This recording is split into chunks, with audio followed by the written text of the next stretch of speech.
ದೆಹಲಿಯ ಏರ್ಪೋರ್ಟ್ನಲ್ಲಿ ವಿಮಾನವೊಂದರಲ್ಲಿ ಬಾಂಬ್ ಬೆದರಿಕೆ ಕರೆ ಹೋಗಿದೆ. ಹಾಗಾಗಿ ತುರ್ತು ಭೂಸ್ಪರ್ಶವನ್ನ ಮಾಡಿದ್ದಾರೆ. ದೆಹಲಿಯಲ್ಲಿ ಇಂಡಿಗೋ ವಿಮಾನಕ್ಕೆ ಬಾಂಬ್ ಬೆದರಿಕೆ ಕರೆ ಹೋಗಿದ್ದು ತುರ್ತು ಭೂಸ್ಪರ್ಶ ಆಗಿದೆ. ಸೊ ಇದೀಗ ಯಾರು ಏನು ಅನ್ನುವಂಥದ್ದು ಇನ್ನು ಮುಂದಕ್ಕೆ ಎನ್ಕ್ವೈರಿ ಆಗುತ್ತೆ. ದೆಹಲಿಯಿಂದ ವಾರಣಾಸಿಗೆ ಹೋಗ್ತಾ ಇದ್ದಂತಹ ವಿಮಾನ ಹೋಗಿಲ್ಲ ಸದ್ಯಕ್ಕೆ. ಯಾರೋ ಇದೀಗ ಹುಸಿ ಬಾಂಬ್ ಕರೆಯಾ ಅಥವಾ ಬೇರೊಂದ ಅನ್ನುವಂಥದ್ದು ಇನ್ನು ಮುಂದಕ್ಕಷ್ಟೇ ತಿಳಿಬೇಕು. ಗಮನಿಸ್ತಾ ಇದ್ರಿ, ಎಲ್ಲ ಪ್ರಯಾಣಿಕರನ್ನ ವಾಪಸ್ ಇಳಿಸಿದ್ದಾರೆ. ದೆಹಲಿಯಿಂದ ವಾರಣಾಸಿಗೆ ಹೊರಟಿದ್ದಂತಹ ಇಂಡಿಗೋ ಫ್ಲೈಟ್ ಅದು. ಪ್ರಯಾಣಿಕರೆಲ್ಲರೂ ಕೂಡ ಇನ್ನೇನು ಅವ್ರವ್ರ ಕೆಲಸಕ್ಕೆ ಅಂತ ಅಲ್ಲಿಗೆ ಹೋಗಬೇಕಿತ್ತು. ಅಷ್ಟೊತ್ತಿಗೆ ಒಂದು ಕರೆ ಹೋಗಿದೆ.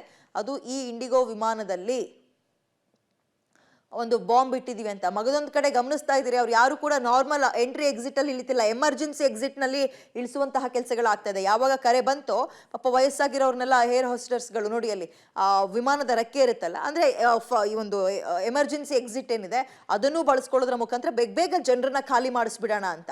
ಅದರಲ್ಲಿ ಬಾಂಬ್ ಇದೆಯೋ ಅಥವಾ ಇಲ್ವೋ ಇನ್ನೂ ಕೂಡ ಕ್ಲಾರಿಟಿ ಸಿಕ್ಕಿಲ್ಲ. ಬಾಂಬ್ ಬೆದರಿಕೆಯ ಕರೆ ಅಷ್ಟೇ ಹೋಗಿರೋದು. ಯಾವುದಕ್ಕೂ ಕೂಡ ನಾವು ಅಲರ್ಟ್ ಆಗಿರ್ಬೇಕಲ್ಲ. ಹಾಗಾಗಿ ಆದಷ್ಟು ಬೇಗ ಜನ ಆಲ್ರೆಡಿ ಪ್ಯಾಸೆಂಜರ್ಸ್ ಎಲ್ಲ ಟಿಕೆಟ್ ತೋರಿಸಿ ಒಳಗೆ ಹೋಗಿ ಕುತ್ಕೊಂಡು ತಮ್ಮ ಜಾಗದಲ್ಲಿ ಲಗೇಜ್ ಇಟ್ಟು ಎಲ್ಲವೂ ಆಗಿತ್ತು. ಆ ನಂತರ ಕರೆ ಹೋಗಿರೋದ್ರಿಂದ ಅವ್ರನ್ನ ಆದಷ್ಟು ಬೇಗ ಎಂಟ್ರಿ ಎಕ್ಸಿಟ್ ಗೇಟ್ನಲ್ಲಿ ಮತ್ತು ಎಮರ್ಜೆನ್ಸಿ ಎಕ್ಸಿಟ್ ಗೇಟ್ನಲ್ಲಿ ಇಳಿಸುವಂತಹ ಕೆಲಸಗಳನ್ನು ಏರ್ ಹೋಸ್ಟರ್ಸ್ ಎಲ್ಲರೂ ಕೂಡ ಮಾಡ್ತಾ ಇದ್ದಾರೆ. ಸೊ ಇನ್ನು ಮುಂದಕ್ಕೆ ಬಹಳ ಕಠಿಣವಾಗಿ ತನಿಖೆ ಅಥವಾ ವಿಚಾರಣೆ ಆಗಬೇಕು. ಯಾವ ಮೂಲದಿಂದ ಬಂದಂತಹ ಕರೆ, ನಿಜಾನ ಬಾಂಬ್ ಇರೋದು, ಇವೆಲ್ಲವೂ ಕೂಡ ಗೊತ್ತಾಗಬೇಕಿದೆ.